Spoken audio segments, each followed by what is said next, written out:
ప్రణాళిక ప్రకారం పోతాం. ప్రభుత్వం కూడా ఏదైనా నిర్ణయాలు తీసుకుంటుంది. ప్రభుత్వం నిర్ణయాలు తీసుకున్నప్పుడు అప్పుడు కేబినెట్ భేటీ పెడుతుంది.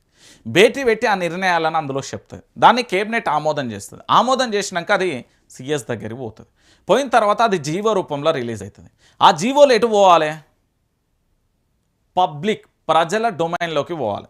అంటే ప్రజలకు అందుబాటులో ఉండాలి. ఈరోజు రేవంత్ రెడ్డి గారి ప్రభుత్వంలో పలానా సంబంధించిన అంశం కేబినెట్ ముందుకు వచ్చింది. ఆ కేబినెట్ ముందుకు వచ్చిన దాన్ని మనం పూర్తి స్థాయిలో కేబినెట్ ఆమోదించింది.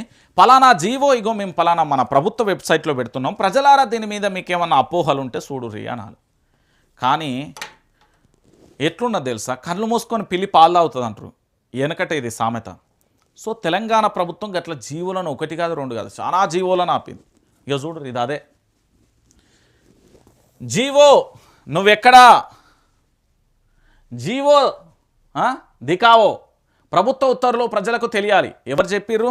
మనం నమ్మే రాజ్యాంగం, మనం నమ్ముకునే కోర్టు చెప్పింది.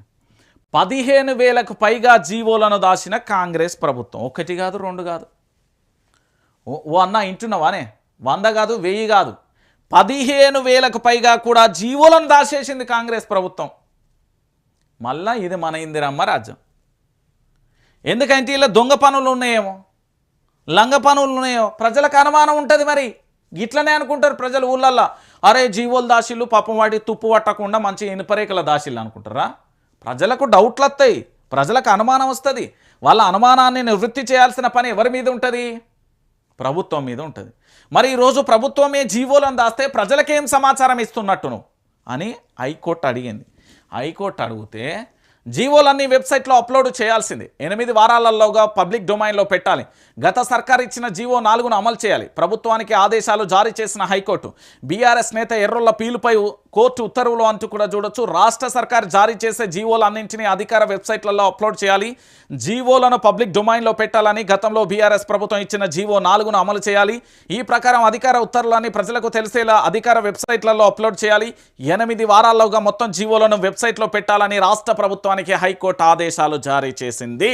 ఇది కథ. నేను చెప్పలే, ప్రభుత్వం ఏదైనా నిర్ణయం తీసుకున్నప్పుడు ఆ నిర్ణయం మంచి నిర్ణయం కాదా అనేది తేల్చాల్సింది ప్రజలు. ప్రజల చేత ప్రజల కొరకు ఎన్నుకోబడిన నేతలు తీసుకునే నిర్ణయాలు ప్రజల కోసం ఉన్నాయా వాళ్ళ కోసం ఉన్నాయా అని అడగడానికి ఎర్రొల్ల శ్రీనివాస్ ఒక పీలేస్తే దాని మీద కోర్టు తీర్పిచ్చింది. ఇది ఏంది అంటే గత ప్రభుత్వం బీఆర్ఎస్ అధికారంలో ఉన్నప్పుడు మీ అందరికీ గుర్తుండాలి, 2017 ఏప్రిల్ 10వ తేదీన ఒక జీవో తీసుకొచ్చింది. జీవో 4 ప్రకారం ఏంటంటే ప్రభుత్వం ఏ నిర్ణయాలు తీసుకున్నా అవి పబ్లిక్ డొమైన్లో ఉండాలి. అవి పబ్లిక్ డొమైన్లో ఉంటే ఏమవుతుందంటే అవి అన్నీ ప్రజలకు తెలుస్తాయి. కాబట్టి రాష్ట్రంలో రేవంత్ రెడ్డి అధికారంలోకి వచ్చిన తర్వాత దాదాపుగా 15,000 జీవోలను దాచిపెట్టిండు. అంటే ఇది ఎక్కడి కథ? జీవోలను దాచుడు ఏందండి? జీవోలను ఎందుకోసం దాచిండు, ఎవరి కోసం దాచిండు, ఎందుకు దాయాల్సి వచ్చింది? ఇది మా ముఖ్యమంత్రి గారు సమాధానం చెప్పాలి.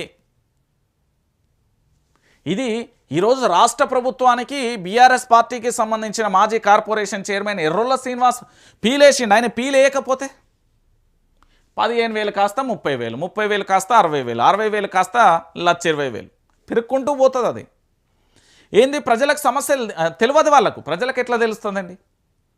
అక్కడ ఒక విషయానికి సంబంధించి ఎట్లా తెలుస్తుంది? సమాధానం చెప్పండి. సో మన ముఖ్యమంత్రి గారు ఎన్ని దాచిండు? జీవోలు దాచిన పాలన ఇదేనా మీరు చెప్పిన ప్రజాప్రభుత్వం? ఇది ప్రజల ప్రభుత్వం అని ఎవరన్నారు? వాళ్ళే అనుకుంటారు, ప్రజలు చెప్పలే నాకేడా. ఇది ప్రజాప్రభుత్వం అని నాకైతే చెప్పు. 13 నెలల్లో 15,000 జీవోలు దాస్తారు హరీష్ రావు. స్పెషల్ ఆఫీసర్ల రద్దుకు హైకోర్టు నిరాకరణ, సహకార సంఘాలలో ప్రత్యేక పాలనపై స్టేటస్ కో అంటూ కూడా అక్కడ మరో అంశం. నేనేమంటున్నానంటే తెలంగాణ ప్రాంత ప్రజలారా దయచేసి ఆలోచించుర్రీ. మా అయ్య కాంగ్రెస్, మా తాత కాంగ్రెస్, వాళ్ళ అయ్య కాంగ్రెస్, వాళ్ళ తాత కాంగ్రెస్ కాదు. ఇక్కడ 15,000 జీవోలు దాచిండు. 1 జీవో 2 జీవోలు కాదు. మరి ఈ జీవోలన్నీ ఎందుకు దాచినావు బిడ్డ రేవంత్ రెడ్డి అని తెలంగాణ ప్రాంత ప్రజలు అడుగుతున్నారు, పెద్దోళ్ళందరూ అడుగుతున్నారు. సమాధానం లేదు. సో ఇప్పటికైనా ఈ ప్రభుత్వం చేస్తున్న పరిపాలన గురించి మీరు దయచేసి ఆలోచించాలి. ఇక విద్యాశాఖ మంత్రి ఎవరన్నా? తెలంగాణలో విద్యాశాఖ మంత్రి ఎవరు? మన రాష్ట్ర గౌరవ ముఖ్యమంత్రి యనుమల రేవంత్ రెడ్డి గారే. మరి మన ముఖ్యమంత్రి గారు అంటే ఎంత పేరు, ఫుట్బాలే ఆడిండు, మెస్సీతో ఫుట్బాల్ ఆడిండన్న. దాని కథ కూడా చెప్తా, వచ్చింది చిట్టా చెప్తా. తెలంగాణ రైజింగ్ 1441 పాఠశాలలను మూసివేత. ఆనాడు ఎట్లుండే అంటే చైతన్యవంతమైన గడ్డ. చదువు